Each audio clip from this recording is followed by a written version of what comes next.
Nah, ini salawat masuk di dalam rangkaian ibadah, saudara-saudara sekalian. Karena salawat itu artinya doa. As-salatu lughatan ad-du'a. Salawat secara bahasa artinya doa. Di dalam hadis riwayat Imam Tirmidzi, Rasul sallallahu alaihi wasallam bersabda, ad-du'a mukhul ibadah. Doa itu intisarinya ibadah. Salawat secara bahasa artinya doa. Kita mendoakan Nabi secara bahasa. Kita mendoakan Nabi. Nah, kita bersalawat kepada Nabi secara umum tanpa niat, Nabi tahu. Tanpa kita niat, salawat ini niatnya ini. Itu akan diterima oleh Nabi Muhammad SAW. Karena Nabi nyatakan dalam hadis, "Sallu alayya haitsu ma kuntum fa inna salatakum tablughuni." Bersalawatlah kalian kepadaku dimanapun kalian berada. Sesungguhnya salawat kalian sampai kepadaku, kata Nabi Muhammad SAW. Tapi ada ulama-ulama yang bersanad, yang ilmunya bersambung sampai kepada Nabi Muhammad SAW. Mereka mengajarkan, karena salawat ini adalah ibadah, lebih sempurna lagi kita bersalawat pakai niat.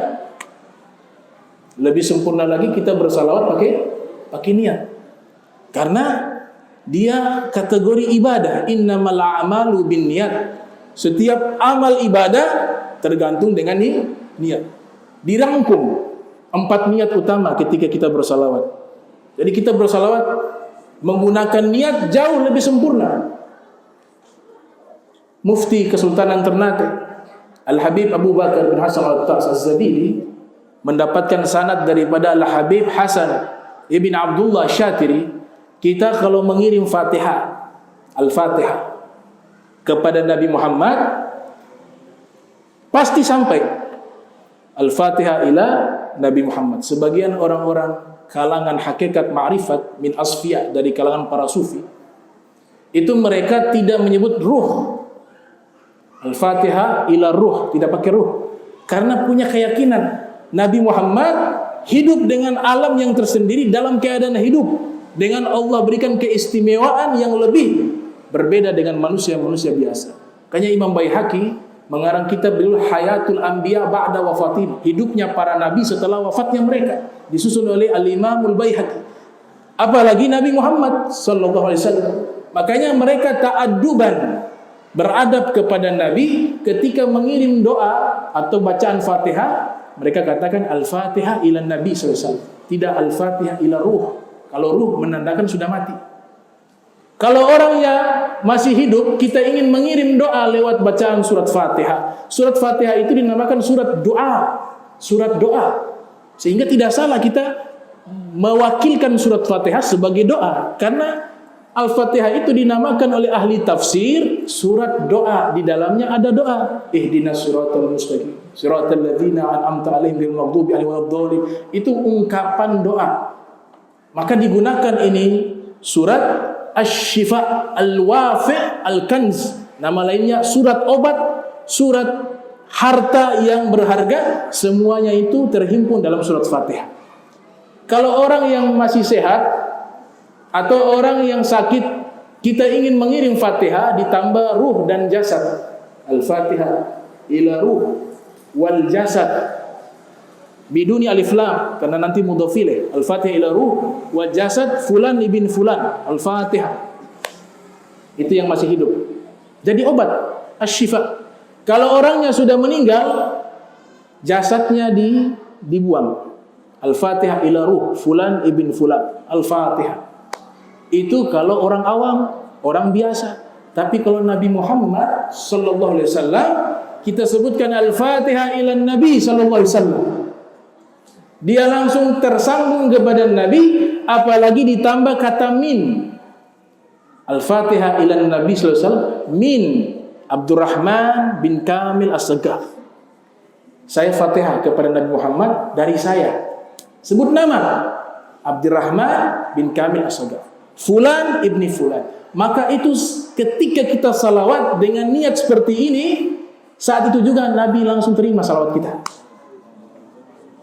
Saat itu juga. Itu yang dimaksud dalam hadis, inna a'malakum tu'radu alayya fa in wajadtu khaira hamidullah. Kalian punya amal ditampilkan di hadapanku, kata Nabi. Ketika aku dapati baik, aku bersyukur kepada Allah. Nah, salawat dalam riwayat yang lain, ketika seseorang bersalawat kepada Nabi, malaikat membawa salawat tersebut dan langsung menyebutkan nama orang yang bersalawat, namanya dan nama ayahnya. Kalau kita menggunakan min, langsung terhubung. Tapi kalau tidak menggunakan min, alamat yang kita alamatkan terhadap diri kita untuk Nabi Muhammad akan diterima oleh Nabi Muhammad, tapi entah kapan waktunya. Karena yang bersalawat kepada Nabi itu banyak. Yang bersalawat kepada Nabi, ada yang menyebutkan namanya, maka dia ambil jalan pintas. Langsung Nabi SAW terima salawatnya dan tahu namanya siapa, ayahnya siapa. Makanya ditambah pakai bin. Kita punya ayah yang sudah meninggal, disebut namanya. Al-Fatihah ilan Nabi SAW min Abdurrahman bin Kamil, min Abdullah bin Husain, min Muhammad bin Ridho, dan seterusnya. Sehingga ini akan sampai kepada Nabi. Kalau Nabi sudah terima setiap hari kiriman salawat kepada beliau, lama-kelamaan Nabi mengenal siapa kita. Nabi kenal. Kalau Nabi sudah kenal, muncul rindu. Kalau Nabi sudah rindu kepada kita, mahabbah. Nah, ini kalau sudah Nabi cinta kepada kita, itu sudah maqam yang tertinggi. Ini orang menjadi orang yang selalu hidup bersama Nabi. Ini orang akan ditolong oleh Nabi di hari kiamat. Ini orang walaupun nanti dia masuk neraka misalkan, tapi Nabi sudah cinta kepadanya, Nabi akan keluarkan dia dari neraka. Maka ini luar biasa. Salawat kita harus pakai niat. Pakai niat. Niat yang pertama, ketika kita bersalawat kepada Nabi, imtithalu amrillah. Niat bersalawat karena melaksanakan perintah Allah. Allah yang perintahkan kita bersalawat kepada Nabi. Hukum mengucapkan salawat dan salam kepada Nabi wajib. Wajib. Salat 5 waktu kita tidak bersalawat kepada Nabi, batal salat kita. Makanya salawat dikatakan wajib hukumnya. Minimal seumur hidup 1 kali salawat. Kalau memang dia tidak pernah salawat, 1 kali dia salawat. Tapi kalau tidak salawat, dia berdosa. Seumur hidupnya itu berdosa. Begitu luar biasa yang salawat. Bahkan Nabi sendiri ketika sholat bersalawat kepada diri beliau. Nabi sholat, kemudian di tasyahud membaca salawat. Nabi bersalawat untuk diri beliau. Ini diriwayatkan oleh Ibnu Hajar Al-Haytami dalam kitab As-Sawa'iq Al-Mukhriqah. Kenapa Nabi bersalawat juga? Karena yang perintahkan Allah. Innallaha wa malaikatahu yusholluna 'alan nabi ya ayyuhalladzina amanu shallu 'alaihi wa sallimu taslima. Sesungguhnya Allah dan malaikat bersalawat kepada Nabi. Ini luar biasa Bapak-bapak sekalian. Yusholluna menggunakan kata kerja fi'il mudhari istimrari. Senantiasa Allah bersalawat kepada Nabi. Senantiasa. Sekarang senantiasa ini kapan mulainya Allah bersalawat kepada Nabi? Pertanyaan muncul. Karena yang salawat pertama kepada Nabi Allah. Pertanyaan kedua, kapan Allah mulai bersalawat kepada Nabi? Jawabannya tidak ada awal. Allah Ta'ala tidak terikat dengan waktu. Sehingga maknanya Allah telah bersalawat kepada Nabi yang awalnya tidak ada. Awalnya tidak ada. Allah al-awwalu al-akhiru. Allah yang maha awal, yang la awwala lahu, yang tidak ada awal baginya. Allahul akhiru, Allah yang maha akhir, wala akhira lahu, dan tidak ada akhir baginya. Kenapa Allah tidak ada awal, tidak ada akhir? Karena Allah adalah pencipta waktu. Awal akhir itu adalah makhluk. Waktu adalah makhluk. Tempat adalah makhluk. Makanya Imam Ali mengatakan, innal ladzi ayyana aina fala yuqalu lahu aina, wa innal ladzi kayyafa kaifa fala yuqalu lahu kaifa. Sesungguhnya dia Allah yang menciptakan di mana, tidak pantas mengatakan Allah di mana. Sesungguhnya Allah yang menciptakan bagaimana, maka tidak pantas mengatakan Allah bagaimana. Jadi Allah bersalawat kepada Nabi sebelum segala sesuatu ada. Kapan akhir dari salawatnya Allah? Tidak ada akhir. Jadi setiap detik Allah berikan rahmat kepada Nabi, kasih sayangnya. Karena salawat minallah rahmah, salawat dari Allah itu adalah kasih sayang. Tidak terputus salawatnya Allah kepada Nabi Muhammad SAW. Makanya kita ketika salawat kepada Nabi, itu kita wakilkan Allah yang bersalawat, bukan kita yang salawat. Kita mengatakan apa? Allahumma sholli ala sayyidina Muhammad wa ala ali sayyidina Muhammad. Ya Allah, berikanlah salawat dan salam kepada Nabi Muhammad. Jadi kita bersalawat itu bukan kita yang langsung mengirim salawat kita kepada Nabi, karena salawatnya kita itu yang keluar dari lisan kita yang penuh dengan kotoran, tidak layak kita hadiahkan salawat ini kepada Nabi Muhammad. Yang pantas Nabi terima sesuatu yang agung, maka keagungan ini yang pantas memberikannya hanya Allah. Kita tidak mengatakan usolli wa usallim ala sayyidina Muhammad. Nabi tidak ajarkan seperti itu.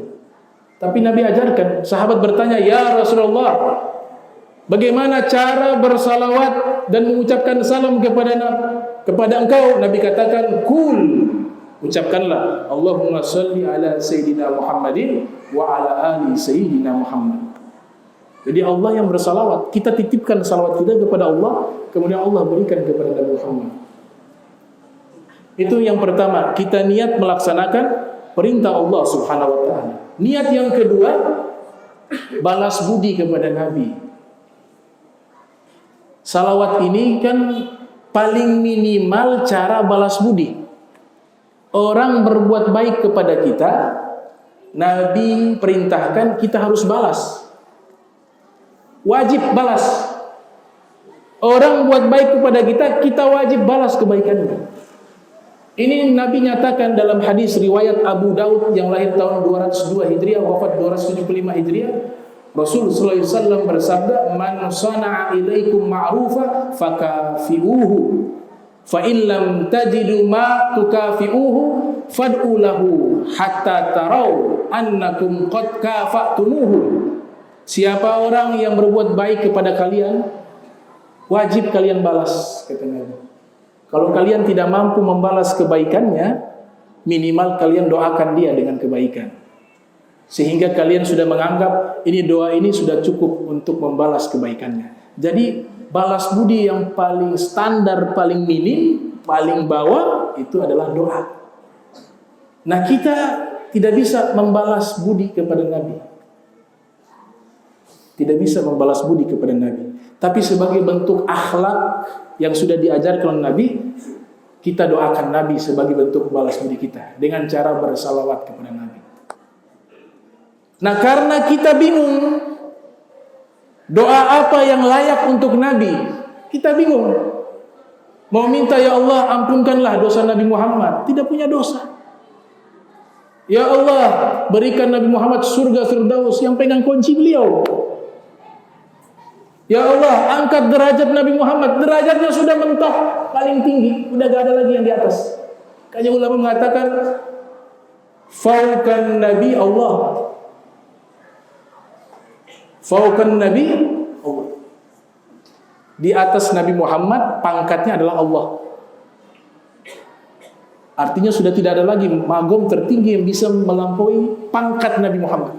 Kita bingung, doa apa yang layak untuk Nabi? Masuk surga yang punya surga beliau. Nabi katakan mafatihul jannati biyadi, kunci-kunci surga ada di tanganku. Itu semuanya bahasa isyarat. Orang yang punya rumah ketika dia punya kunci, itu maknanya rumah dia punya. Nabi katakan saya punya kunci surga, itu maknanya surga punyanya Nabi. Allah kasih kepada Nabi, Allah ciptakan surga, Allah berikan kepada Nabi, hak patennya Nabi. Makanya Ibnu Abbas mengatakan, laula Muhammad ma khalaqtul jannata. Kalau bukan karena Nabi Muhammad, aku Allah tidak akan ciptakan surga. Kata Ibnu Abbas meriwayatkan hadis qudsi. Di dalam hadis riwayat Imam Al-Baihaqi yang lahir tahun 384 Hijriah, wafat 458 Hijriah, Rasul sallallahu alaihi wasallam mengatakan, hurrimatil jannatu 'alal anbiya'i kullihim. Diharamkan surga dimasuki oleh seluruh para nabi, kecuali aku Nabi Muhammad masuk terlebih dahulu. Karena yang punya surga beliau sallallahu alaihi wasallam. Ana qasim wallahu mu'ti. Saya yang bagikan anugerah Allah dan yang memberinya adalah Allah Subhanahu wa taala. Maka ini pintu surga. Anta babullah. Ayyumri'in atahu min ghairika la yadkhulu. Engkau wahai Nabi Muhammad pintu masuknya menuju kepada Allah. Kalau siapa yang ingin menuju kepada Allah tidak lewat pintu Nabi Muhammad, la yadkhulu, sampai mati pun dia tidak akan bisa dekat dengan Allah Subhanahu wa taala. Dalam kitab Jami'us Shaghir, kemudian disyarahkan oleh Imam Al-Munawi berjudul Faidul Qadir, Nabi ketika mengetok pintu surga, malaikat penjaga pintu surga bertanya, siapa di luar yang mengetok pintu ini? Nabi katakan, ana Muhammad, saya Nabi Muhammad. Kata malaikat penjaga pintu surga, bika umirtu, hanya engkau Allah izinkan untuk dibukakan pintu surga. Selain daripada engkau, saya dilarang membuka pintu surga. Termasuk para nabi juga tidak bisa masuk surga terkecuali ada izin dari Nabi Muhammad. Makanya ini hadis kadang-kadang kita kan dikatakan umat terbaik, kuntum khaira ummah ukhrijat linnas. Kalian umat terbaik yang Allah munculkan bagi manusia. Umat terbaik, tapi masuk neraka sama banyaknya dengan cabang-cabang Yahudi dan Nasrani. Ada hadis mengatakan sataftariku ummati, akan tercerai-berai umatku 73 golongan. 73 firqatan kulluha finnar. 73 golongan semuanya masuk neraka illa wahidah, kecuali satu golongan masuk surga. Di sini hadis ini, saudara-saudara sekalian, bukan hadis yang kuat. Hadis ini justru membuat umat Islam terpecah belah. Hadis ini bertentangan dengan kuntum khaira ummah. Kalian umat terbaik. Lalu kenapa banyak masuk neraka? Berarti bukan umat terbaik. Ternyata ada hadis lainnya yang Nabi nyatakan, sataftariku ummati bid'in wa sab'ina firqatan kulluha fil jannah illa wahidah. Hadis ini disahihkan oleh Imam Syaukani, pengarang kitab Nailul Autar. Akan tercerai-berai umatku 70 golongan, semuanya masuk surga, satu saja yang masuk neraka. Kenapa hadis ini tidak dibawakan? Kenapa yang dibawa yang memunculkan firqah-firqah, sekte-sekte, sehingga akan muncul pemahaman kelompok kami masuk surga, yang lain neraka. Kapan bersatu umat Islam? Maka pemahaman hadis tidak cukup secara tekstual. Ulama mengatakan, diantaranya Dr. Asy-Syahid Sa'id Ramdan Al-Buti mengatakan makna umat, jika memang kita mengatakan hadis pertama tadi hadis yang kuat, memang benar seandainya umat Islam terpecah 73 golongan, seandainya benar, itu maknanya juga umat secara luas. Apa umat secara luas? Seluruh manusia itu umat Nabi Muhammad. Sehingga firqah yang dimaksudkan, kelompok yang dimasukkan masuk ke dalam neraka 73 golongan, satu yang selamat, 72 di dalam neraka, itu maknanya agama-agama yang lain. Karena umat Nabi Muhammad bukan hanya umat Islam, tapi seluruh manusia itu umat Nabi Muhammad. Karena Nabi Muhammad diutus kepada alam semesta, wa ma arsalnaka illa rahmatan lil alamin. Kita hafal ayat tersebut. tidaklah kami mengutus engkau wahai Rasulullah terkecuali untuk alam semesta. Apa itu alam semesta? Dari kata alam, ma siwallah, segala sesuatu selain Allah namanya alam. Jin wa manusia wa malaikat, hewan, planet, gunung, lautan, itu namanya alam. Selain Allah namanya alam. Maka umat Nabi Muhammad bukan hanya umat Islam, tapi seluruh manusia. Kalau ini yang kita pahami, masalah selesai. Oh, ternyata umat yang dimaksud namanya umat dakwah, bukan umat ijabah. Umat dakwah, umat yang menjadi objek dakwah untuk mengajak mereka ke Islam, namanya umat dakwah. Nah, ini selain dari orang Islam namanya umat dakwah. Kalau orang Islam namanya umat ijabah, umat yang sudah menjawab panggilan dakwahnya Nabi, mereka sudah masuk Islam. Ini pemahaman pertama. Pemahaman kedua, bahwa hadis ini adalah hadis yang lemah, tidak boleh kita jadikan rujukan hukum. Hadis yang menyatakan seluruh daripada firqah umatku masuk surga, justru hadis ini lebih kuat. Menurut Imam Syaukani, 70 lebih golongan umatku terpecah, semuanya masuk surga, kata Nabi.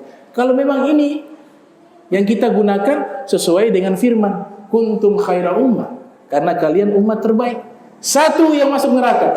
Sahabat bertanya, manhum ya Rasulullah? Yang satu firqah, satu sekte yang masuk neraka, siapa mereka? Kata Nabi, az-zanadik, yaitu orang-orang zindik. Apa itu zindik? Pakar bahasa Arab Imam Ibnu Manzur dalam kitab Lisanul Arab, Al-Imam Fairuz Abadi dalam kitab Al-Qamus Al-Muhit, Al-Imam As-Sayyid Muhammad Murtada Az-Zabidi dalam kitab Tajul Arus min Jawahiril Qamus. Mereka para pakar bahasa menyatakan zindik maknanya adalah secara substansi yufsidul aqaid fid dakhil, yaitu orang yang merusak akidah agama Islam dari dalam, itu namanya zindik. Contohnya bagaimana, Bib? Contohnya Allah Ta'ala betisnya satu. Allah Ta'ala sekarang duduk di atas singgasana, kakinya di kursi. Allah Ta'ala di waktu malam turun ke bumi, nanti lagi naik ke atas. Allah Ta'ala punya tangan, Allah Ta'ala punya lidah, Allah Ta'ala seperti pemuda yang tidak berjenggot dan berkumis. Itu contoh firqah, namanya zindik. Kalau bahasa ilmu kalam namanya mujassimah. Mujassimah memfisikkan Allah layaknya makhluk. Itu yang disebut zindiq, merusak akidah umat Islam dari dalam. Itu niat yang kedua. Niat bersalawat kepada Nabi untuk balas budi kepada Nabi. Yang ketiga, kita berniat meminta syafaat Nabi. Bersalawat, kita berniat meminta syafaat Nabi Muhammad SAW. Karena salah satu cara untuk kita mendapatkan syafaat Rasulullah secara khusus, itu dengan cara banyak mengucapkan salawat dan salam kepada Nabi Muhammad SAW. Aqrabun nas bi yaumal qiyamah aktsarum alayya salatan. Manusia yang paling dekat denganku, yang paling banyak mengucapkan salawat dan salam kepadaku, kata Nabi SAW. Kalau tidak bisa 200, 300, 400, 500. Nabi sudah ajarkan minimal 10. 10 di waktu pagi, 10 di waktu sore. Hadis ini dikeluarkan oleh Imam At-Tabrani yang lahir tahun 260 Hijriah, wafat 360 Hijriah, dalam kitab Al-Ma'ajim beliau. Nabi bersabda, "Man shalla alayya hina yusbi asra wa hina yumsi asra adrakathu syafaati yaumal qiyamah." Siapa yang bersalawat padaku di waktu pagi 10 kali dan di waktu sore 10 kali, maka dia layak mendapatkan syafaatku di hari kiamat. Jadi kita niat bersalawat kepada Nabi, mengharap syafaat Nabi Muhammad sallallahu alaihi wasallam. Yang terakhir, yang keempat, kita bersalawat niat minta hajat kita digabul oleh Allah. Salawat itu adalah tiryakun mujarrab, obat yang sangat mujarrab, menarik ijabahnya Allah. Kita kalau doa, sepanjang apapun doa tersebut, tapi tidak diiringi dengan salawat kepada Nabi, doa itu terkatung-katung, kata Nabi. Nabi katakan doa, inna doa mauqifun bainas sama'i wal ard. Doa kalian itu dia berhenti di antara langit dan bumi.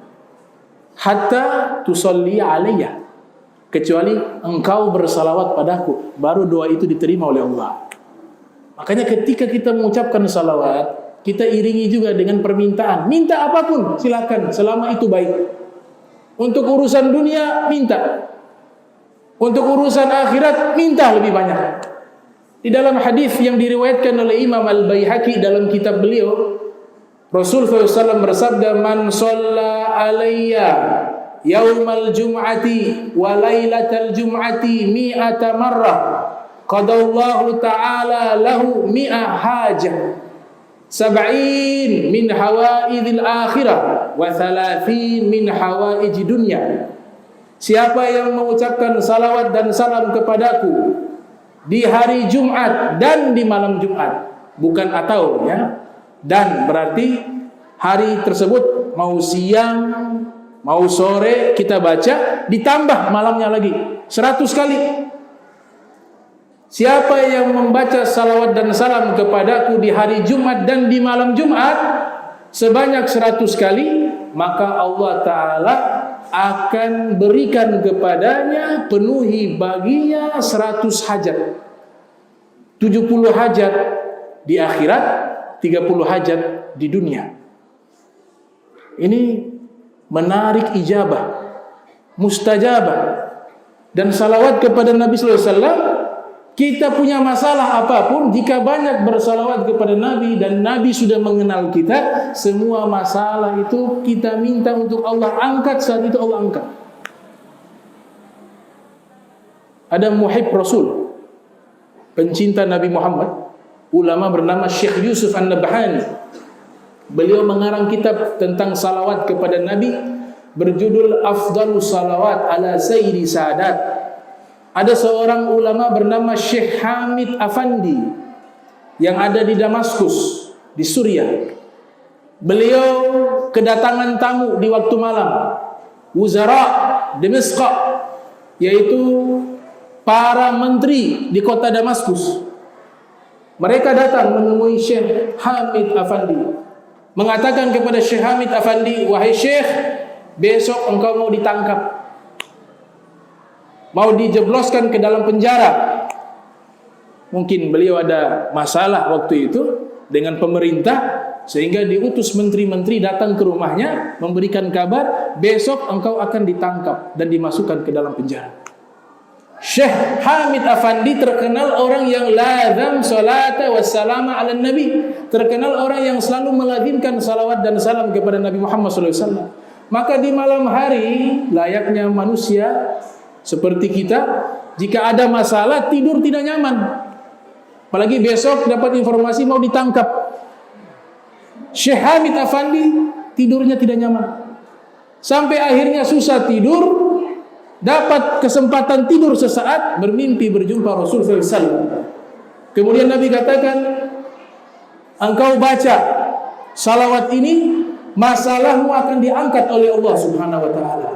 Kemudian Nabi ajarkan, bacalah Allahumma salli wa sallim ala Sayyidina Muhammadin qad dhaqat hilati adrikni ya Rasulullah.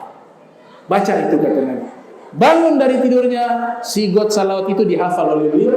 Beliau baca di malam itu juga salawat tersebut. Ternyata besok pagi beliau menanti dari waktu pagi sampai malam, tidak ada yang datang menangkap beliau. Sampai akhirnya beliau terbebas daripada tuntutan untuk dimasukkan ke dalam penjara, karena berkat salawat dan salam kepada Nabi Muhammad sallallahu alaihi wasallam.